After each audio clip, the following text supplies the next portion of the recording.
Well, folks, if there's a presidential candidate for the progressive middle-aged white ladies, it is, of course, Secretary of Transportation Pete Buttigieg. So Pete Buttigieg gave an interview to Wired magazine.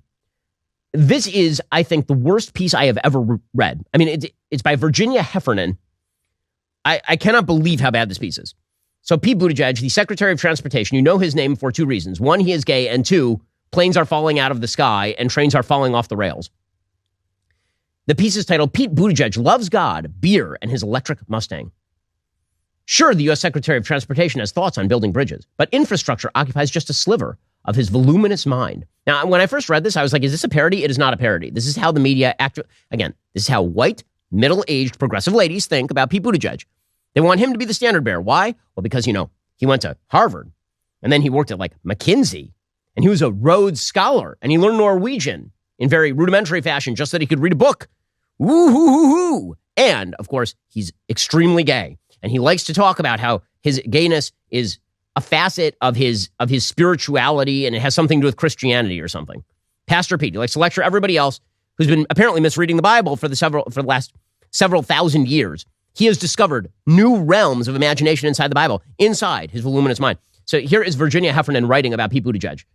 Quote, the curious mind of Pete Buttigieg holds much of its functionality in reserve, even as he discusses railroads and airlines, down to the pointless data that is his current stock in trade. The U.S. Secretary of Transportation comes off like a Mensa black card holder who might have a secret go habit, or a 3-second Rubik's Cube solution, or a knack for supplying off the top of his head the day of the week for a random date in 1404, along with a non-condescending history of the Julian and Gregorian calendars.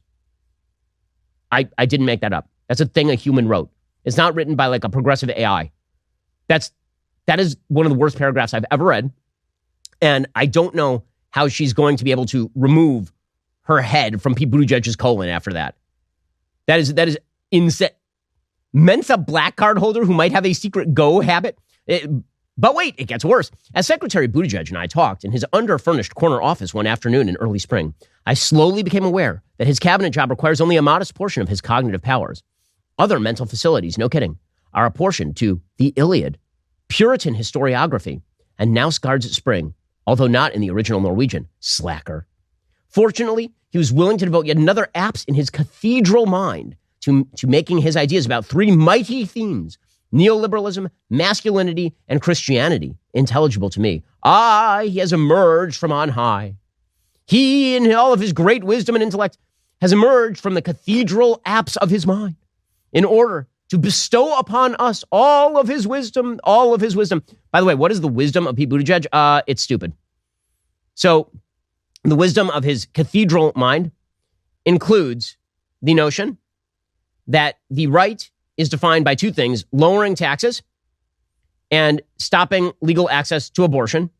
Quote, those are kind of the two greatest pillars of the mainstream right now. They're now the dog that caught the car. And to switch metaphors, they rode a tiger to get there. They made a lot of distasteful bargains in order to get there. Wow. The genius. Wait till you get his take on masculinity, Pete Buttigieg. I mean, he should go back on paternity leave where he belongs. Here's what he says, quote, fears about masculinity are a way into the fear of displacement. Masculinity establishes a default place, and that place is being shifted and threatened by modernity. A man is the head of the household, the only one who earns income, the default leader in any social or political organization. The politicization of masculinity is code for nothing in your life has to change. The problem is, of course, lots of things has to change, either because there was something wrong with the old way or because, even as the old way seemed perfectly fine, it's not an option. This is true with the reality of climate change. If you can't face that change, you might retreat to the default place of masculinity. That's right. So if you think that an entire political movement declaring that boys are girls and girls are boys, and that men have no place in the family structure, that single mothers are just as good as for a child as a man and a woman, or that two men is the same thing as a man and a woman, you don't think that. That is because you just fear change. This is basically just a dumbed down version of Barack Obama's bitter clingers remark from 2007, 2008, where he declared that all of his political opponents were clinging to God, guns, and religion because they feared change. It's the same exact crap that all of these pseudo-intellectuals on the left believe, and it's just ridiculous. But this is what the left loves. They love it. As much as I love watching baseball and rooting for the White Sox, and it's been awful this season, Prize Picks actually makes it fun. Prize Picks is the easiest, fastest way to play daily fantasy sports. You pick 2 to 6 players, you choose whether they will score more or less than their Prize Picks projection. You can win up to 25 times your money on any entry. There's no competition against other people. It's just you versus the projections. Prize Picks offers projections on pretty much every sport there is. The NBA, MLB, NFL, NHL, PGA, like all of them, whatever you're into. The app is super sleek. It's easy to use. Entries can be made in 60 seconds or less. Withdrawals are safe and fast. Producer Jake has been raving about Prize Picks. He recently made entries on the NBA and NHL playoffs. He says that the interface is really simple and it's really easy to use, much easier than other fantasy sports apps. And again, Jake actually took a beating last night because he had LeBron scoring more than 22 points, and LeBron did not score more. LeBron broke. Did you see the game last night? Like LeBron blew like an open dunk because he was trying to showboat, and then he fell down on the job like a soccer. Anyway, different story. Download the Prize Picks app or go to prizepicks.com. Sign up and play daily fantasy sports. First-time users can receive that 100% instant deposit match up to $100 with promo code Ben.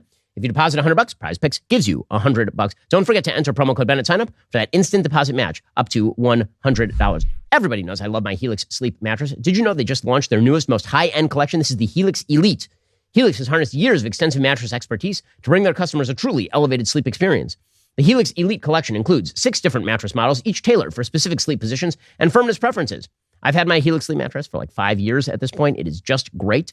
It was made just for me, right? I took that 2-minute Helix sleep quiz. It made me a firm but breathable mattress. It's, as I say, my sleep patterns, I need the sleep. I need it. And Helix Sleep makes it happen for me. You should do the same. Go to helixsleep.com/Ben. Take their 2-minute sleep quiz. Find the perfect mattress for your body and sleep type. Your mattress will come right to your doorstep for free. Plus, Helix has a 10-year warranty. You can try it out for 100 nights risk-free. They'll even pick it up for you if you don't love it, but you will. Helix has over 12,000 5-star reviews. Their financing options and flexible payment plans make it so a great night's sleep is never far away. For a limited amount of time, Helix is offering up to 20% off all mattress orders, plus 2 free pillows for our listeners. It's the best offer yet. Hurry on over to helixsleep.com/Ben. With Helix, better sleep starts right now. That's helixsleep.com/Ben. helixsleep.com/Ben. What they love most of all is Pete Buttigieg talking about the Bible. They love when Pastor Pete starts breaking out the Bible talk. Even though, again, he seems to ignore certain uncomfortable sections of the Bible. And my favorite part of this is where she asks him, Virginia Heffernan, she asks Pete Buttigieg about Scripture. Here's what she asked, quote, are there more ways the challenges of transportation speak to your spiritual side? Pete Buttigieg talking about Secretary of Transportation, quote, there's just a lot in the scriptural tradition around journeys, around roads, right? The conversion of St. Paul happens on the road.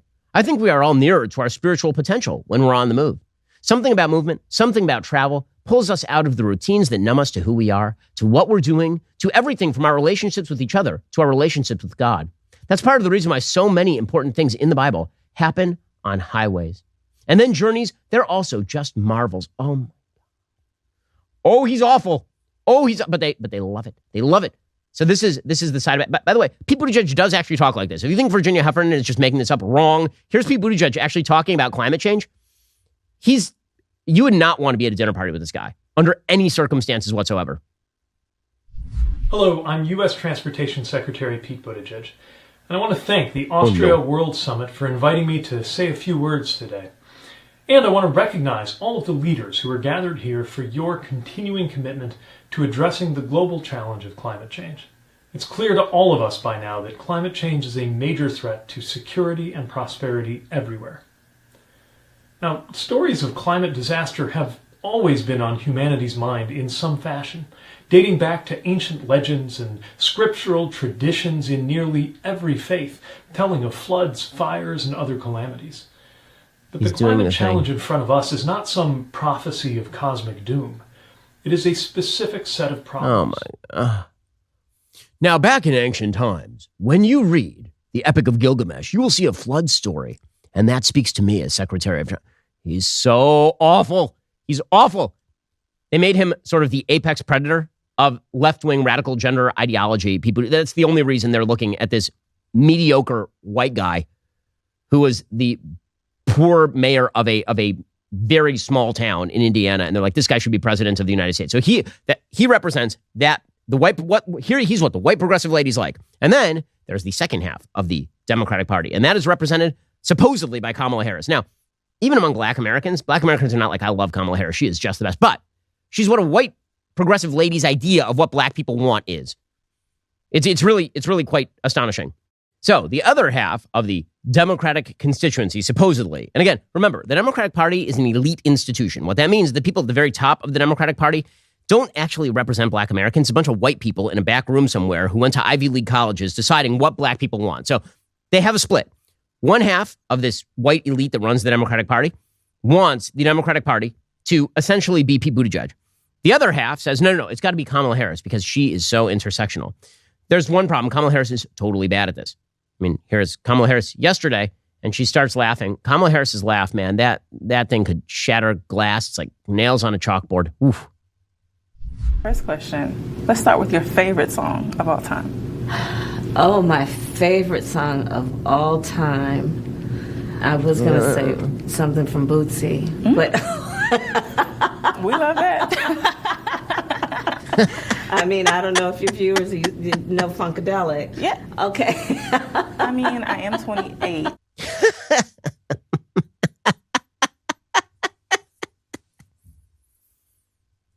So she's terrible at this. All right, guys, the rest of the show is continuing right now. You're not going to want to miss it. We'll be getting into the update on Sam Brinton. You remember Sam Brinton? That is a dude with a lot of baggage. If you're not a member, become a member and use code Shapiro. Check out for 2 months free on all annual plans. Click the link in the description and join us.